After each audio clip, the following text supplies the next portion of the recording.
Perkenalkan, nama saya Selvanawati dengan NIM F12312510771. Baiklah, di kesempatan kali ini saya akan menjelaskan materi tentang awal masuk dan penyebaran Islam.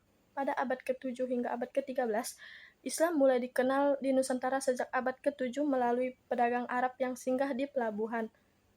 Ada beberapa teori tentang jalur masuk Islam. Yang pertama ada teori Arab, langsung dari pedagang Arab. Yang kedua ada teori Gujarat, melalui pedagang dari Gujarat, India. Yang ketiga ada teori Persia, dibawa oleh pedagang dan ulama dari Persia. Jalur perdagangan menjadi saran utama penyebaran agama ini, didukung oleh interaksi ekonomi dan sosial.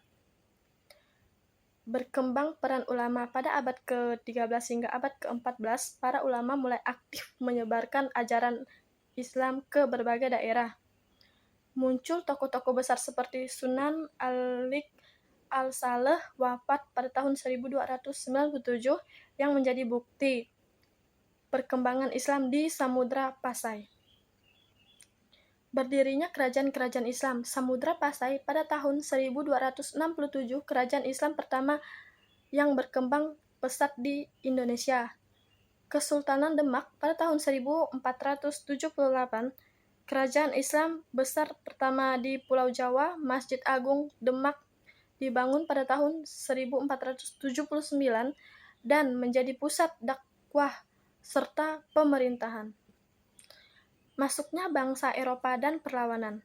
Belanda datang pada tahun 1596 dan kemudian mendirikan VOC pada tahun 1602 yang monopoli perdagangan di Nusantara. Perlawanan berbagai kerajaan Islam melakukan perlawanan keras terhadap kolonialisme Portugis dan Belanda pada abad ke-16 hingga abad ke-7.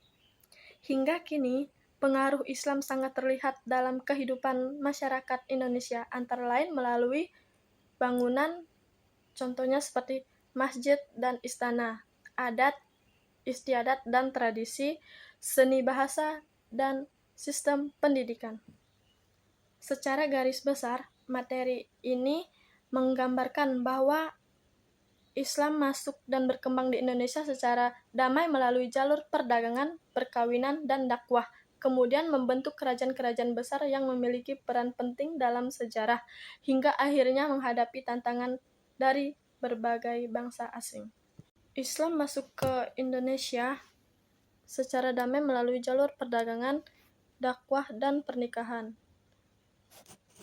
Ada 3 teori utama mengenai asal-usul kedatangan Islam. Yang pertama ada teori Gujarat, kedua ada teori Arab, ketiga ada teori Persia. Penyebaran Islam dilakukan secara damai oleh para pedagang, ulama, dan tokoh-tokoh besar seperti Wali Songo. Tokoh-tokoh yang berperan aktif antara lain seperti pedagang Muslim, ulama, lembaga pendidikan seperti pesantren Wali Songo. Berdirinya kerajaan-kerajaan Islam. Islam berkembang pesat hingga membentuk kerajaan-kerajaan Islam di berbagai wilayah, antara lain Samudra Pasai, Aceh, Demak, Banten, dan Mataram. Interaksi dengan Eropa, terjadi hubungan dengan namun juga persaingan dengan bangsa Eropa. Perlawanan ulama dan rakyat melakukan perlawanan untuk mempertahankan agama dan tanah air dari penjajahan. Islam meninggalkan banyak warisan yang masih terlihat hingga kini berupa bentuk fisik masjid, sastra Islam, tradisi-tradisi keagamaan, dan akulturasi budaya yang menyatu dalam kehidupan masyarakat. Konsep terlihat bahwa jalur perdagangan menjadi faktor utama masuknya Islam ke Indonesia. Pedagang Muslim kemudian melakukan proses Islamisasi yang didukung oleh para ulama dan lembaga pendidikan pesantren. Proses Islamisasi melahirkan berbagai kerajaan Islam yang berperan sebagai pusat pemerintahan, perdagangan, dan penyebaran agama. Kerajaan-kerajaan tersebut kemudian berinteraksi dengan bangsa Eropa seperti Portugis dan VOC yang memicu perlawanan terhadap kolonialisme.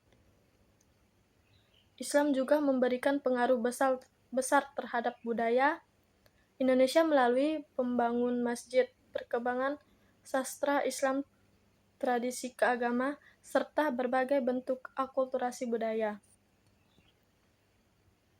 Islam memiliki peran penting dalam sejarah Indonesia. Islam tidak hanya mempengaruhi bidang agama, tetapi juga politik, ekonomi, pendidikan, budaya, dan kehidupan sosial masyarakat. Warisan Islam tersebut masih dapat kita lihat dan rasakan hingga saat ini. Baiklah, mungkin itu saja yang dapat saya sampaikan. Terima kasih.